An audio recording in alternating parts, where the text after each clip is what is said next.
नमस्कार, मैं अशोक कुमार पांडे और स्वागत है आपका द क्रेडिबल न्यूज पर। एक बार फिर से सुप्रीम कोर्ट ने योगी सरकार की प्लानिंग में फच्चर लगाया है, बड़ा झटका दिया है और अगर महसूस करे तो अच्छा खासा तमाचा भी मारा है।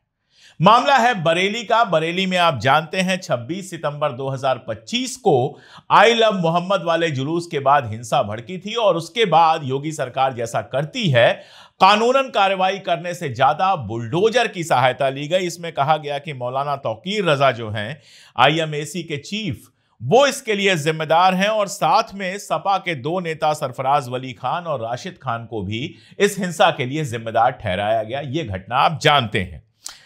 अब ये जो सरफराज साहब हैं, जो राशिद साहब हैं, इन लोगों के पास एक एक मैरिज हॉल है। सरफराज वली खान के मैरिज हॉल का नाम है ऐवान फरहत और राशिद खान के मैरिज हॉल का नाम है गुड मैरिज हॉल। जाहिर तौर पे मैरिज हॉल हैं तो इनके लिए जो अपनी दाल रोटी चलाना होता है उसके बायस हैं, उससे दाल रोटी चलती है और योगी सरकार कोशिश यही करती है कि जिससे आपकी दाल रोटी चलती है, जो आपका बिजनेस है, उस पर या आपके घर पर किसी बहाने बुलडोजर चलवा दिया जाए ताकि कोर्ट में मामला जब जाए तब जाए, आप दोषी हो या ना हो, लेकिन पहले ही आपको सजा दे दी जाए। यहां कहा गया कि 2011 में यह अवैध निर्माण हुआ था। मैं सरफराज साहब वाली बात कर रहा हूं कि 2011 में यह अवैध निर्माण हुआ था। 2011 से आ गया 2025, 14 साल हो गए। अगर वो अवैध निर्माण था, इलीगल था, अगर बरेली डेवलपमेंट अथॉरिटी को उससे प्रॉब्लम थी, तो इन 14-15 सालों में कोई और कदम क्यों नहीं उठाया गया? क्या 14-15 साल तक वो लीगल था और अचानक हिंसा होने के बाद, बरेली में दंगे होने के बाद वो अचानक से इलीगल हो गया? यह सबसे बड़ा सवाल है कि 15-15, 20-20 साल पुराना केस खोला जाता है और वो केस खोल के किसी मुसलमान का घर या फिर किसी सरकार विरोधी का घर बुलडोजर से गिरवाने की कोशिश की जाती है। अब सरफराज साहब इसको लेकर गए सुप्रीम कोर्ट में और सुप्रीम कोर्ट में मोटा मोटी उन्होंने दो दलीलें दी हैं। पहली बात तो यह कि सुप्रीम कोर्ट का जो आदेश था, और वो जो आदेश था मैं आपको याद दिला दूं, जस्टिस गवई उसमें शामिल थे और KV विश्वनाथन शामिल थे। नवंबर 2024 में हिस्टोरिकल फैसला था वो, जिसमें कहा गया था कि किसी व्यक्ति को महज आरोप या सार्वजनिक आक्रोश के आधार पर उसकी संपत्ति को डेमोलिश करना जो है वो आर्टिकल 14, 19 और 21 के खिलाफ है। कोर्ट ने कहा था कि सरकार जज की भूमिका नहीं निभा सकती और संपत्ति को बुलडोज नहीं कर सकती। बुलडोजर की धमकी देने वाली छवि उस अराजकता का प्रतीक है जहां ताकत ही कानून है। यानी बहुत साफ साफ अगर एक लाइन में कहा जाए तो कोई घटना होने के बाद बुलडोजर चलाने की जो पूरी कार्रवाई है उसको इल्लीगल और असंवैधानिक बताया गया था। आर्टिकल 14, आर्टिकल 19 और आर्टिकल 21 के खिलाफ बताया गया था। तो एक तो सरफराज साहब ने यह कहा कि इस आदेश के तहत कम से कम 15 दिन पहले नोटिस देना जरूरी है और हमको कोई नोटिस 15 दिन पहले सर्व नहीं कराई गई। 2011 के मामले में उन्होंने कहा कि 1948 में तामीर हुई थी यह बिल्डिंग, जिस बिल्डिंग की बात हो रही है 1948 में यह बनी थी और 2011 में तो उन्होंने अपनी वाइफ के नाम से, फरहत जहां के नाम से, यह मकान खरीदा था, रजिस्टर्ड करवाया था। अब एक बिल्डिंग है जो 1948 की बनी है, 2011 में उसको खरीदा जाता है और रजिस्टर्ड कराया जाता है। रजिस्ट्री के पैसे यूपी गवर्नमेंट के अकाउंट में जाते हैं और उसके बावजूद कह दिया जाता है वो इलीगल है। अगर वो इलीगल था, 1948 से बनी हुई वो बिल्डिंग अगर इलीगल थी तो उसकी रजिस्ट्री होनी ही नहीं चाहिए। आप किसी इलीगल बिल्डिंग की रजिस्ट्री कैसे करा सकते हैं? रजिस्ट्री का मतलब तो यह होता है कि खरीदने वाला और बेचने वाला दोनों पाक साफ हैं। खरीदने वाले ने जितने पैसे की कोई संपत्ति है उतनी दे दी है और जो बेचने वाला है उसके पास उस संपत्ति के सारे राइट्स हैं, यानी वो लीगल है। आप मकान में खरीदते हैं तो यही होता है। लेकिन यहां 1948 की बनी हुई संपत्ति को अचानक से 2011 से इलीगल बता दिया गया और 2025 में उसके ऊपर बुलडोजर चलाने की कार्रवाई शुरू की, जिसके खिलाफ सरफराज साहब सुप्रीम कोर्ट में गए और सुप्रीम कोर्ट ने यह आदेश दिया कि यह जो बुलडोजर चल रहा है वो गलत है और इस बुलडोजर को तुरंत रोका जाए। तो BDA की टीम, बरेली डेवलपमेंट अथॉरिटी की टीम, पुलिस सुरक्षा बल के साथ जो बारात घरों को तोड़ रही थी, 2 दिसंबर को लगभग 5 घंटे की यह कार्रवाई चली थी और 1/3 इसको गिरा भी दिया गया था। वो पूरा इलाका, सूफी टोला, जहां मुस्लिम काफी रहते हैं, मुस्लिम बहुल इलाका है, उसमें पुलिस बहुत सारी लगा दी गई थी और बजिद थे कि ये इसको किसी भी तरह से तोड़कर गिरा देंगे। लेकिन 3 दिसंबर को बीडीए की टीम पॉकलैंड मशीन लेकर वहां पहुंचती है और फिर से काम जारी रखती है।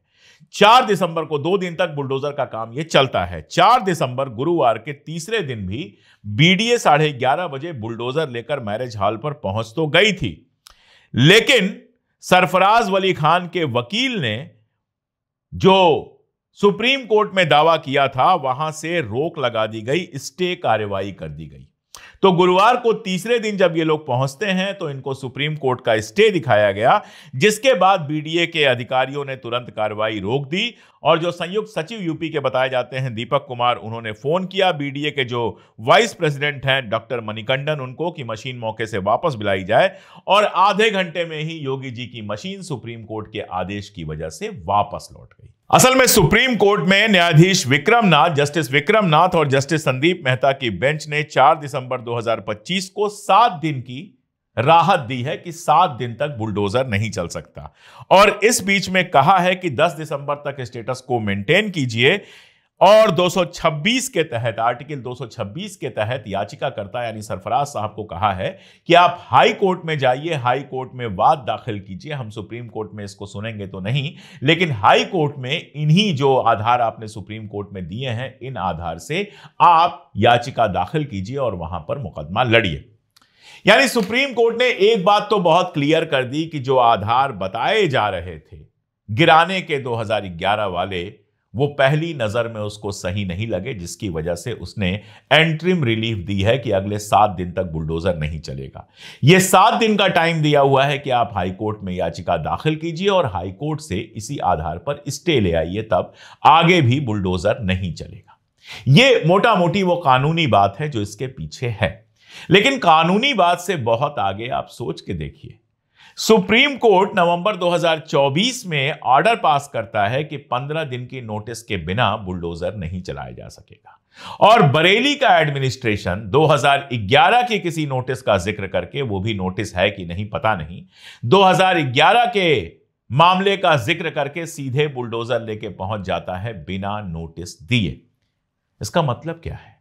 इसका मतलब यह है कि योगी आदित्यनाथ की सरकार में जो अफसर हैं, मंत्रियों और नेताओं की शह पर इतने बेलगाम हो गए हैं कि उनको सुप्रीम कोर्ट की भी फिक्र नहीं है। अगर सरकार वाकई इस बात को लेकर सीरियस होती कि सुप्रीम कोर्ट का आदेश आ चुका है पहले ही और सर्कुलर जारी कर देती कि सुप्रीम कोर्ट के आदेश का हर हाल में पालन होना चाहिए, अलग से सर्कुलर की जरूरत नहीं है, सुप्रीम कोर्ट का आदेश आ गया तो वैसे भी पालन करना हर आदमी की जिम्मेदारी है, चाहे मैं हूं, चाहे आप हो, चाहे प्रधानमंत्री हो। सुप्रीम कोर्ट का आदेश सबके ऊपर लागू होता है।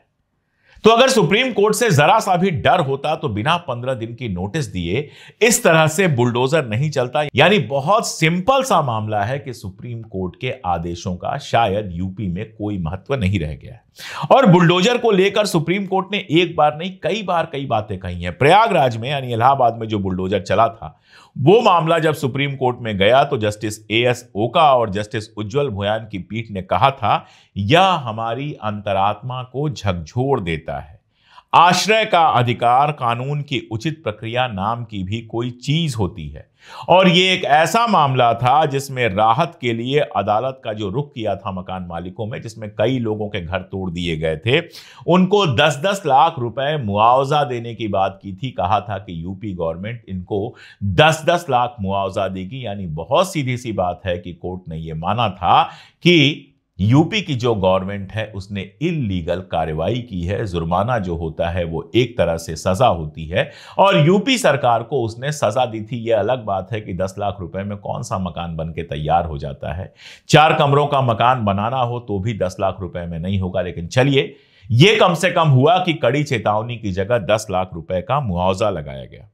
नवंबर 24 में सुप्रीम कोर्ट ने यूपी सरकार को ही यह आदेश दिया था कि 25 लाख रुपए का मुआवजा दिया जाए। यह मामला महाराजगंज जिले में एक व्यक्ति के घर को इल्लीगली तोड़ने का था। कोर्ट ने कहा था कि आप केवल बुलडोजर लेकर आ सकते हैं लेकिन घरों को तोड़ नहीं सकते, यह अनार्की है उस समय सीजेआई थे डीवाई चंद्रचूड़ और उन्होंने कहा था कि 3.7 स्क्वायर मीटर के अतिक्रमण के लिए, वो घर जो था उसमें 3.7 स्क्वायर मीटर का अतिक्रमण था और सिर्फ उतने अतिक्रमण के लिए आपने पूरा घर तोड़ दिया और यूपी सरकार को एक बार और सजा दी थी जब 25 लाख रुपए का मुआवजा लगाया था। बीबीसी पे रिपोर्ट आई थी और भी कई जगहों पर रिपोर्ट आई थी कि यूपी में जो बुलडोजर एक्शन हो रहा है वो खास तौर पर मुसलमानों को निशाना बनाने के लिए हो रहा है। जब भी कोई धार्मिक मामला होता है या जब भी विरोध में मुसलमान कभी सड़क पर उतरते हैं तो जो लोग जिम्मेदार हैं, जो लोग मुसलमानों के लीडर हैं, उनके घर, उनकी दुकानें जानबूझकर तोड़ी जाती हैं बुलडोजर से ताकि लोगों में एक डर भर जाए। बरेली वाले मामले में भी सरफराज या फिर राशिद खान के खिलाफ जो कार्रवाई हुई है वो इसी का हिस्सा है, लीडर्स को डराने धमकाने का। और ये मामला यूपी तक महदूद नहीं है, एमपी में, उत्तराखंड और बाकी भी बीजेपी जो एडमिनिस्ट्रेड स्टेट हैं जहां पर बीजेपी शासन करती है, वहां पर इस तरह की कार्रवाइयां कई बार हुई हैं। उत्तराखंड में भी हमने देखा था कि एक आंदोलन के बाद एक नेता का बड़ा घर गिरा दिया गया था। अक्टूबर 2024 में यूनाइटेड नेशंस के स्पेशल रैपॉर्टर ऑन एडिकेट हाउसिंग ने सुप्रीम कोर्ट में एक याचिका दाखिल की है और इंटरनेशनल जो ह्यूमन राइट्स हैं उनके आधार पर सुझाव दिया है, लेकिन वहां पर गवई साहब ने कहा था कि यह हाउसिंग का मामला नहीं है, यह मामला कुछ और है। अब क्या है और जो है उसको क्यों नहीं सुलझाया जाता है, क्यों नहीं सख्ती से यह कानून लागू किया जाता है कि बिना मतलब किसी का भी घर गिराया नहीं जा सकता है, इसका जवाब तो भारत सरकार, यूपी सरकार और सुप्रीम कोर्ट ही दे सकती है। खैर, 7 दिनों की जो राहत मिली है, मुझे उम्मीद है कि जब यह हाई कोर्ट में जाएंगे तो हाई कोर्ट से भी स्टे लेकर आएंगे और जो कार्रवाई करना चाहती है यूपी गवर्नमेंट वो करने में कामयाब नहीं होगी। हालांकि कोर्ट्स का जो हाल है उसमें कुछ भी कह पाना बहुत मुश्किल है। आप क्या सोचते हैं इस पर कमेंट में जरूर बताइएगा। जुड़े रहिए हमारे साथ, देखते रहिए हमारा चैनल। आप सब हैं तभी हमें वो ताकत मिलती है कि हम लगातार वो खबरें ला पाते हैं, वो सच कह पाते हैं जिनकी हिम्मत अक्सर लोगों में नहीं होती है। आज के लिए इतना ही, बहुत शुक्रिया।